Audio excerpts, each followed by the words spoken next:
ka fara wannan sana'ar, ka fara wancan sana'ar, ka fara wancan sana'ar, amma still har yanzu kana nan a inda kake baka yi achieving komai ba. Ga dalilin da yasa hakan yana faruwa. Idan kana ɗaya daga cikin mutanen da sun fara wannan sana'ar, sun fara wancan sana'ar, amma still dai har yanzu gani suke kamar kasuwancin ma bai karbe su ba. Wani mutanen ma har tunani suke kai ni fa na hakura da kasuwanci, bari dai in je in nemi wata sana'a da zan yi. So ga dalilan da yasa baka yi achieving abin da kake so kai achieving da wannan kasuwancin ba. Amma na uku ya fi kowannen su muhimmanci.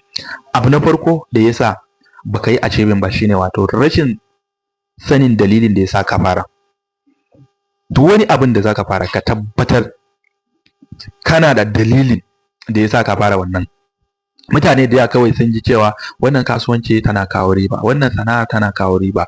Da zaran sun je ba tare da sun tsaya sun yi bincike ba, ba tare da sun tsaya sun rubuta plan da goal da abubuwan da suke so su yi achieving da wannan sana'ar ba, kuma dalilin da yasa za su fara wannan sana'ar ba, kawai tunda dai suna da dan kuɗi kawai su jika ba tare da tsari ba, ba tare da plan ba.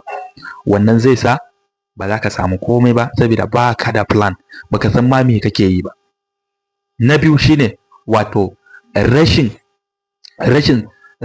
sanin wannan sana'ar yaya take aiki.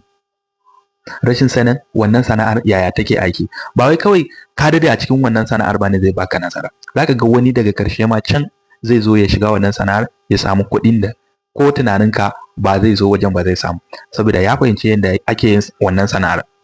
So da haka duk wata sana'ar da zaka shiga, duk wani kasuwancin da zaka shiga, ka tabbatar ka fahimce shi 100% kafin ka shiga. Sannan na uku, ta yaya zaka fahimci wannan sana'ar da yadda sana'ar nan take aiki? Na farko, ka nemi wanda sun dade a cikin sana'ar nan kuma sun samu nasarori. Ba wai kawai mutanen da sun dade cikin wannan kasuwancin alhali ba su yi achieving komai ba. So idan ka nemi shawara daga wajen su, still irin abubuwan da suke yi za su baka, kuma still the same result zaka samu. Ma'ana irin yadda suka kasance kai ma zaka kasance. So dan haka idan zaka nemi shawara, ka dubi waɗanda suka yi achieving akan wannan sana'ar. Ba wai ina nufin wai sai masu kuɗi ba, no, ina nufin waɗanda suka yi achieving wata nasara a cikin sana'ar nan. Sun rufa ma kansu asiri a cikin sana'ar nan, sun siya gida na kansu misali, a cikin sana'ar nan ko mota, a cikin sana'ar nan ko fili, a cikin sana'ar nan ko kuma sun samar da wata hanyar da take kawo musu kuɗi da wannan sana'ar da kake so ka fara.